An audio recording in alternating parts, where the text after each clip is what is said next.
일본의 반도체 소재 수출 규제에 대한 다양한 뉴스가 연일 보도되고 있습니다. 현 사태의 시작점이라 할 수 있는 반도체 소재에 대해서 김경민 애널리스트와 함께 살펴보겠습니다. 네, 처음에 수출 규제 항목은 소재부터 시작이 됐고요. 이거는 마치 반도체가 라면 끓이는 과정하고 비슷하다라고 보시면 라면 스프 수출을 제한한다라고 생각하시면 될 것 같아요. 그리고 첫 보도는 니케이 신문이 아니라 산케이 신문에 보도가 됐습니다. 산케이는 니케이보다 조금 더 보수적인 성향의 언론이고요. 그래서 니케이 같은 경우는 그 산케이 보도 이틀 이후에 이제 실제적으로 발표가 나왔어요. 그래서 조금 요거는 경제적인 의도보다는 산케이 신문에 좀 더 정치적인 의도가 있다라고 판단이 되고 있습니다. 지금은 그 우려사항이 다른 소재나 아니면 장비까지 좀 확대된 상황입니다.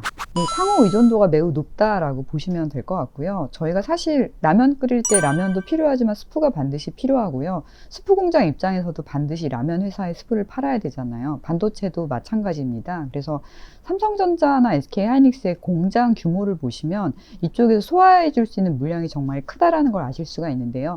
양사 합쳐서 메모리, 비메모리 공장 규모가 이제 웨이퍼를 한 200만 장 정도 넣을 수 있는 그 정도 규모입니다.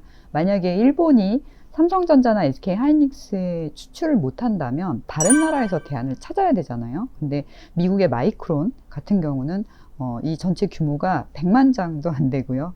예, 그리고 대만의 TSMC 같은 경우도 역시 전체 생산 능력은 제가 조금 전에 말씀드린 규모의 3분의 1 정도밖에 안 됩니다. 그래서 지금 서로가 간절히 필요로 하는 상황이다라고 보시면 될 것 같습니다. 우선 대응 자체가 굉장히 빨랐던 것 같아요. 그래서 주말 이제 일요일 날 아침에 산케이에서 보도가 나왔는데요. 그날 바로 내부적으로 소집을 해서 많은 직원들이 출근하신 것으로 알고 있습니다. 그리고 그 세 가지 소재가 언급이 됐는데 그 중에 실제 영향이 되는 것들에 대해서는 그 당시가 파악이 안 되는 상황이었거든요. 왜냐하면 이게 같은 소재라 할지라도 순도에 따라서 종류가 다양하고요. 같은 그 레지스트 품목이라 할지라도 파장도 다양합니다. 그래서 정확하게 어떤 품목에 해당되는지 그거를 파악하느라고 초기 대응은 굉장히 빨랐던 것 같고요.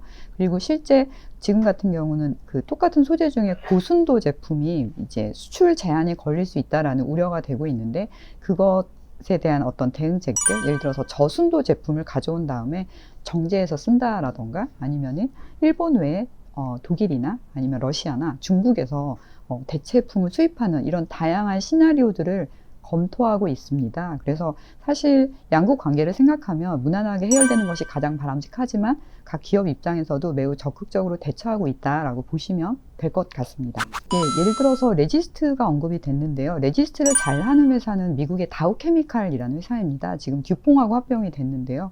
다우케미칼 같은 경우는 한국에 또 법인이 있습니다. 그래서 이런 경우가 발생하기 전에도 항상 삼성전자나 SK하이닉스는 조달처를 다변화하기 위해서 노력은 했고요. 그 세 번째 아이템인 고순도 불산 원액 같은 경우에는 그 국내 그 소재 업체들이 일본 유통사들과 또 많이 협력을 하고 있습니다. 그래서 양국 간의 관계적으로 잘 해결이 되면 가장 좋겠지만 그 전에도 각 업체들이 공급선을 다변화하고 또 재고량을 늘리기 위해서 최선을 다하고 있다라고 보시면 될 것 같습니다.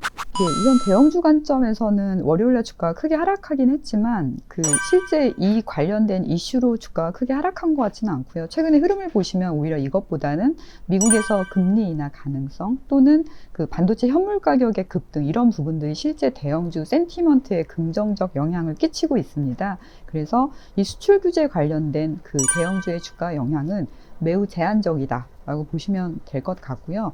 중소형주 같은 경우는 향후에 이제 이런 일이 원타임 이벤트로 끝나지 않고 분명히 공급처 다변화를 위해서 계속 애를 쓸 겁니다. 그래서 향후에 삼성전자나 SK하이닉스가 원하는 대로 그 조달 능력이 좀 뛰어난 그런 중소기업들이 주목을 받을 것 같고요. 저희 반도체 밸류체인에서 그런 예전에 그 오퍼선 같은 역할을 했던 그런 조달 능력 뛰어난 회사로는 워닝 머티리얼즈와 K스택 보시면 될 것 같습니다.